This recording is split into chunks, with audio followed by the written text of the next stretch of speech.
Thank you for joining us on the first day of Dan Week Spring 2025.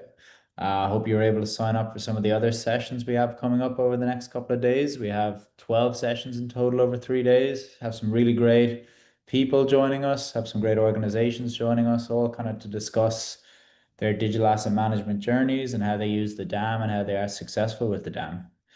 For this session, very excited to introduce Chris Winsor, Senior Account Manager here at MediaValet, who will be discussing the 3 roles for effective digital asset management.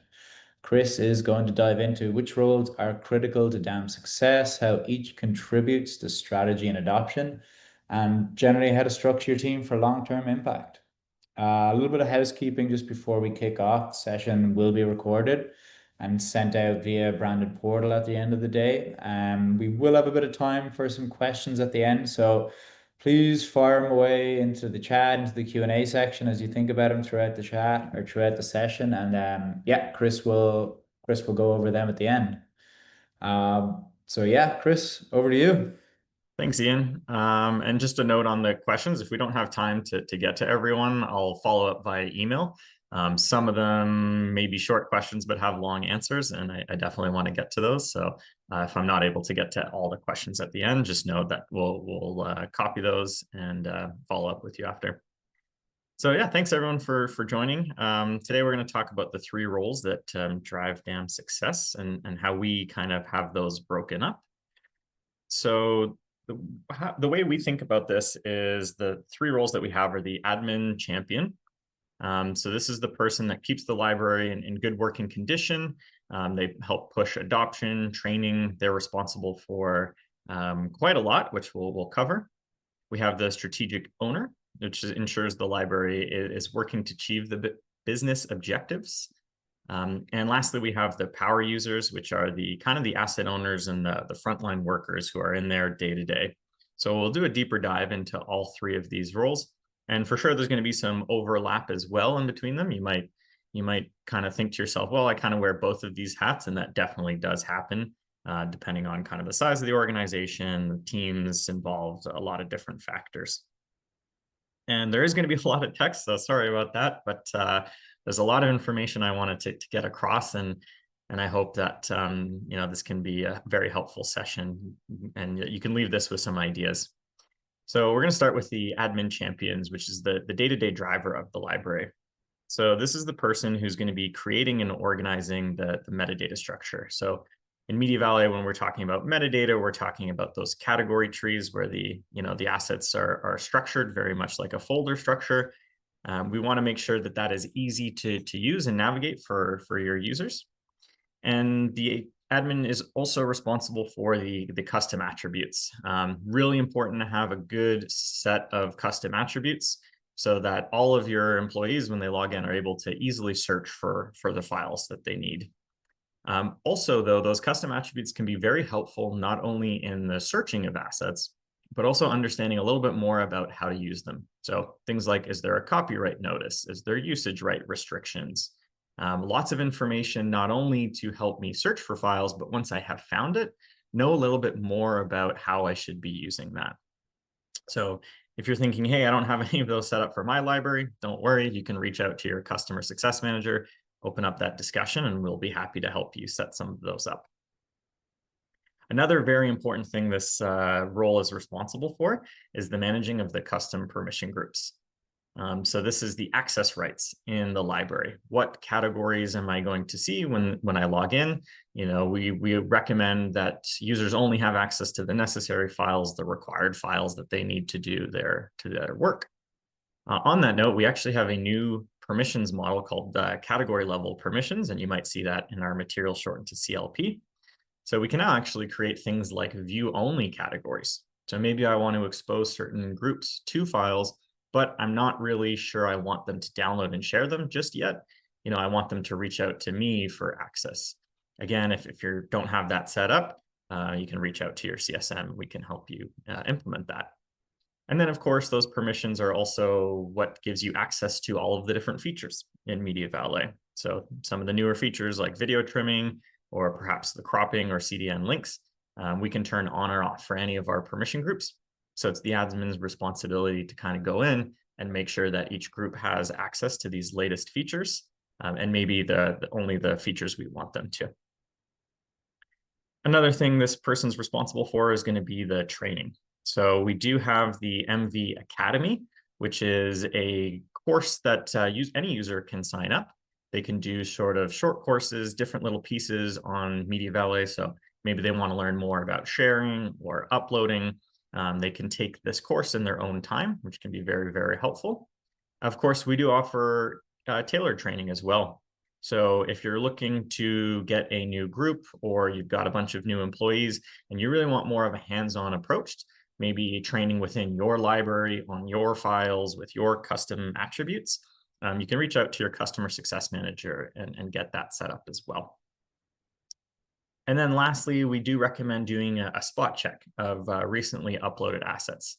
So this is an area I find that quite a few clients, maybe their admin is kind of lacking in this regard. I know you're very, very busy, but the library is only as good as the metadata and the correct tagging that's applied to the files. We want to keep things in good working order and clean and easy to navigate. So doing things like just checking the recently uploaded, for example, to make sure that the file naming convention that you've sent out to your team is being followed. The attributes and the keywords are being tagged as well. Very important for the health of the library to do that. So some of the tools for the admin success, training and reporting is for sure your superpower. So the MV Academy, super big, helpful tool. Highly recommend doing that. And actually, you can access that too inside the platform. There's a little question mark at the bottom left when you log in, and you can access the Academy that way. And then we also have reports. So lots of different reports are available inside MediaValet. You can track the asset usage, so what files are being downloaded the most, used the most, library info, so how many users do we have today, how many files were uploaded, and then some engagement. So our CDN links and our branded portals, how many views and downloads are they getting? One super helpful thing is in the user report, you can see here the different graphs that we have for how many users are doing, each function. If you notice that a specific group maybe doesn't have as many uploads as you expect them to, now that we've opened up the library to them, to me, that's a big indicator that they need some more training. So maybe you can come to this report, take a look at who has low engagement, target them for some additional training, and then follow up 3 months later to see if there's an uptick in that reporting. Next, we definitely recommend doing a biannual check-in with your power users. And you can ask them questions like, are you able to find the assets that you need? Do you have all the tools available to do your day-to-day tasks? Are there any integrations or connections that we're missing that maybe can help speed up your workflow? And of course, are you tagging the assets correctly? Next, we have the strategic owner. So this is generally the budget holder approver, the VPs, the directors, maybe might not be in the library day to day, but depending again on your organization, they could be both. So this is the person supporting the business objectives. We're looking for that single source of truth asset library. We want to shorten time to market on launches. We want to promote sales enablement, things like branded portals for our sales team. And of course, brand consistency is number one, making sure that only the latest and greatest approved branding assets are in the library. This person is going to be looking at the digital asset lifecycle and how can we connect the workflows. So things like, what part of our tech stack can be integrated into the DAM? So, the creative workflow, the project management, perhaps our website publishing, which areas can we find some new value and efficiencies by connecting our asset library? And then, of course, are there other departments or business units that could benefit from joining the library? Quite often we see clients will purchase a DAM for the marketing, sales, Marcom teams. But there's a creative team that has a really big need for an asset library, or the website publishing team might be able to benefit from that. So looking at other parts of the business that might benefit and increasing that value. So plan for success, definitely recommend doing a quarterly business review with your account manager. That's where you can let us know about upcoming initiatives. If you're going through a rebrand, we want to be there to support that. Are you doing any acquisitions where they might need to join the library, or even a business restructure where team members are going to be switching teams? We want to make sure that those permissions then get reflected with that business restructure as well. We do have a data services team as well. If there's any kind of big projects that we can help with, we can open that discussion. Definitely starting the internal discussions around the use. So is there more use that we can get out of it? And quite often there's old servers that are kind of lying around that really should be backed up in the cloud. And again, opening up to other teams. Highly recommend using the reporting data as well to create and manage goals. So I work with clients quite often where we want to increase the number of monthly users. With your MediaValet service, you quite often have unlimited users, and more users equals more value, more time saving. So perhaps we can target, increased adoption or user activity and take a look at that reporting to measure that against. We might have assets that we want to migrate. So different teams, different business units, old servers, as I mentioned. We could set a target for the end of the year to have the 100,000 files migrated into the library and then getting expanded use by exposing those assets to other users. If we're talking about sales enablement, it might be things like a certain number of branded portals for new product launches, if we're not quite using that yet. So lots of different tools and metrics available. And then, of course, what's MediaValet doing with AI? Let's have a chat with them about that. For example, we have a new smart image search that is getting a lot of traction with teams, being able to dig through large troves of images with a new AI. So some of your plans for success, interviewing your team leaders to discover pain points and then discussing those with your account manager is highly recommended. You're supposed to have a little bit more time to think higher level and chat with different teams to discover some issues. So for example, creative team may be wasting time on some simple tasks, and we want to allow them to focus their time on a little bit more of those challenging, really complex creative projects that they've been hired for. So perhaps something like a templating solution could take some of that work off of their plate. We'll empower the sales team to do a little bit of light creative work in a very structured manner. So, perhaps a templating solution can help there. If we're having pain and trouble with asset approval workflow, so we're kind of getting a lot of feedback of, how do we get approval and feedback and comments and markups on these files without having to just email links back and forth or drop links in Teams, which, can get lost in the white noise. So we do have a proofing tool for that. That could be very, very helpful. Things like a website with outdated links, we have CDN links, and then just time manually pushing and pulling assets into different systems. So strategic owner can have all these conversations with the account manager and see what tools are available, and then run some demos for the power users as well.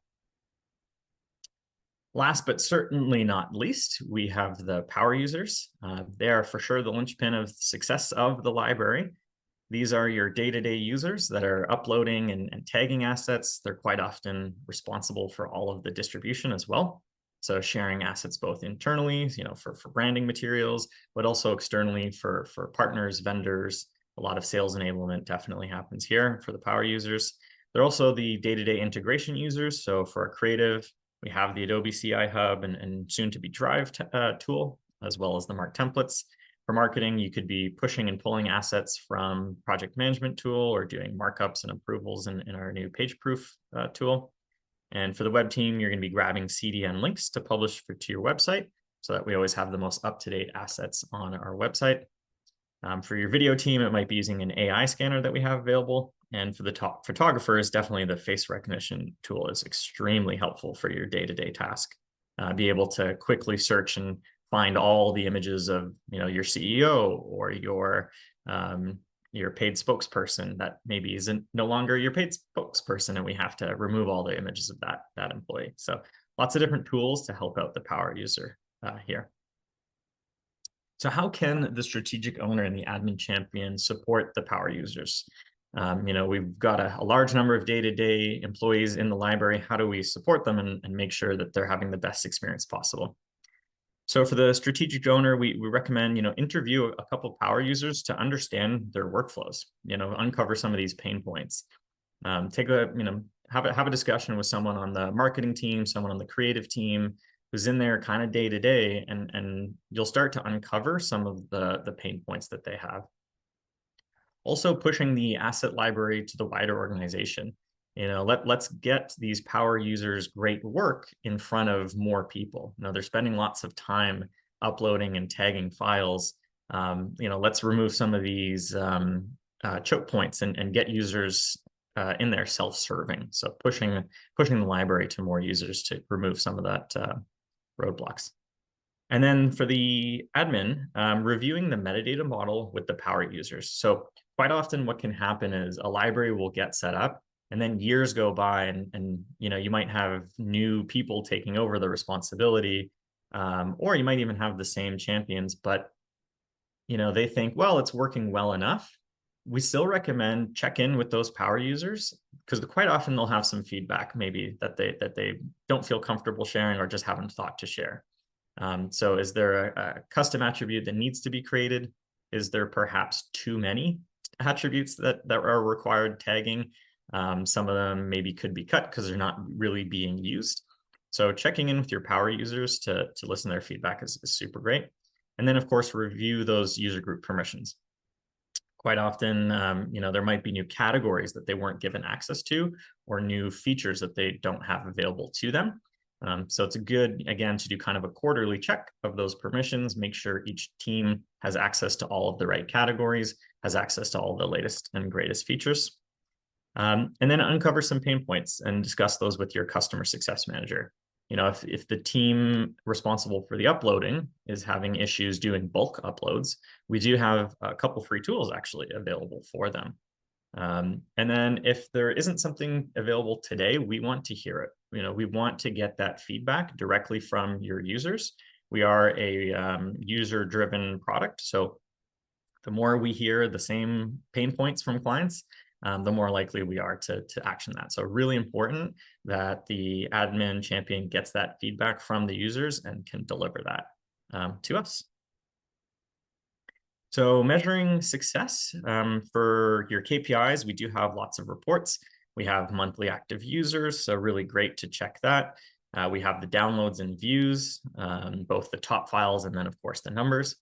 And then as well, we have some engagement metrics for our CDN links and our branded portals. So, we're increasingly living in a data-driven world where it's great to have metrics and then compare those metrics to last year. So if we're seeing a 25% increase in user activity, that's a great measure of success, I think.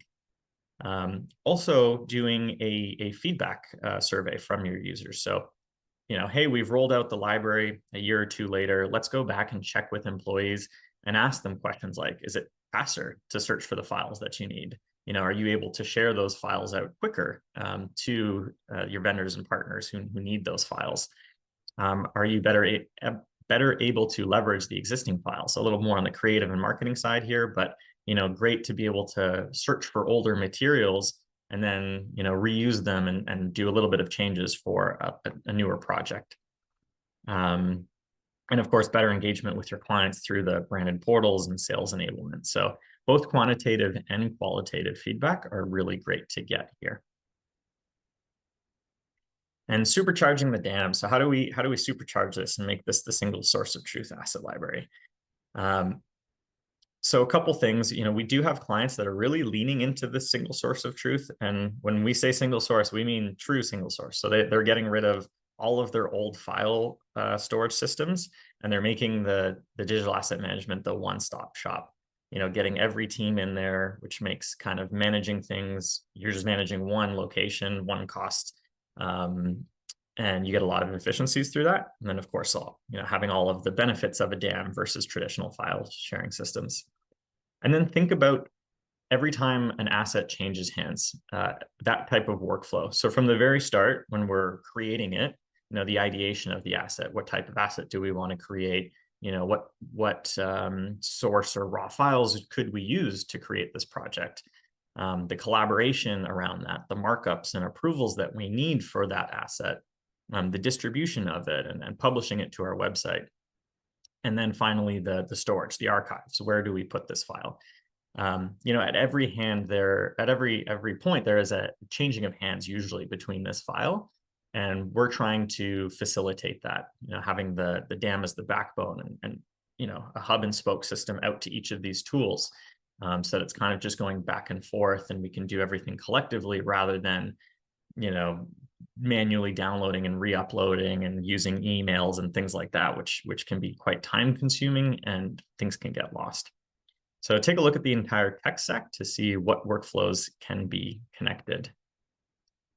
And then kind of just for our last slide here, have a visual helpful tool to show the management workflow.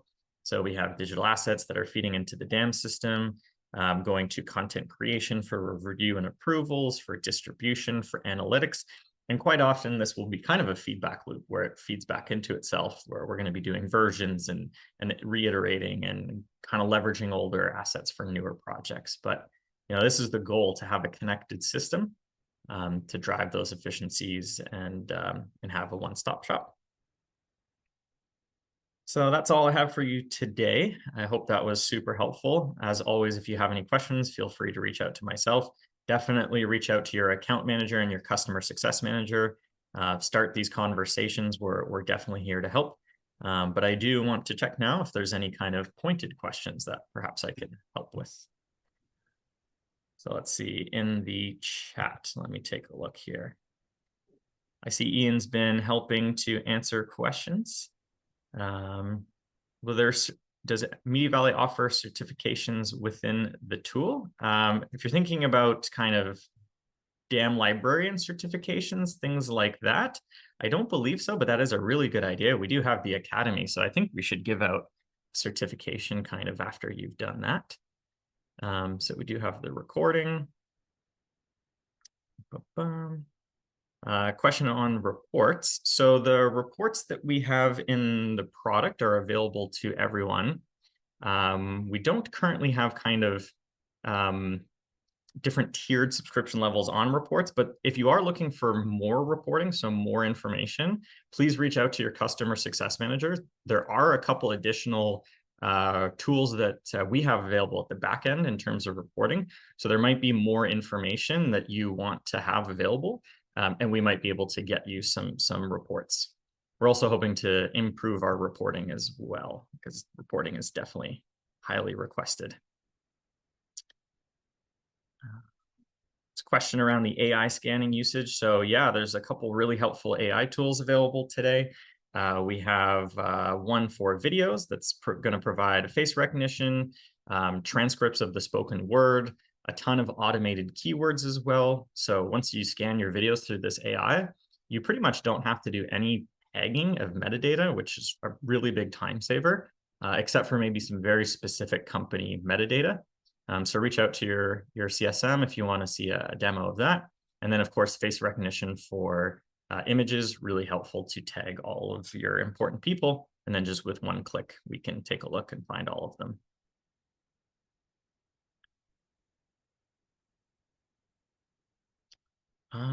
Questions around reporting again, about filtering. I think we'll have to follow up with that one.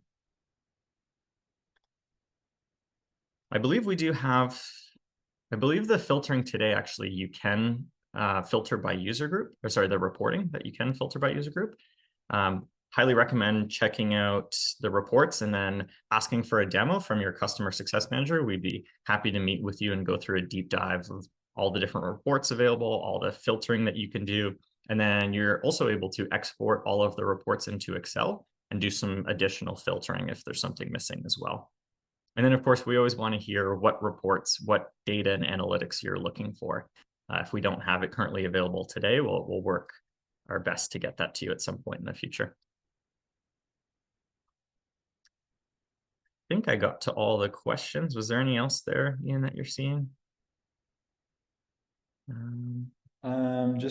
Did you see that one, Chris, around best practices in versioning documents? Yeah, let's see. Are there best practices around naming and versioning documents? Does the DAM help with enforcing a naming structure? Okay, so I believe in our onboarding package, we do have a Administrator 101 guide that has a good section there on file naming convention. If you're looking for more information, happy to help you out. The file naming best practice, it's really dependent on your organization and the industry you're in. It could be something like product space, year space, SKU, some basic information. My personal recommendation for a best practice for file naming convention is you want enough information in the name so that when a user downloads it or so you share it with another person external to your organization, that just with the name alone, they have a good idea of what's in the file. And then when it comes to versioning, I would recommend probably keeping the file name the same if it's just an updated version of this file that we're still going to be using in the same way. However, if we want to have a really easy access to historical versions, then underscore version 1, revision 1, something like that is quite common with my clients as well. And then they might save that in a different category. So depending on the need, you might want to have access to both versions simultaneously, in which case we'd say save it as a new file with some sort of version tag. Fantastic. Well, thanks so much, everyone, for joining today. I hope you got a lot out of that. As always, please continue the conversation with your customer success manager and your account manager. We are here to help you at every step of the way and hit your goals. I hope you have a wonderful day.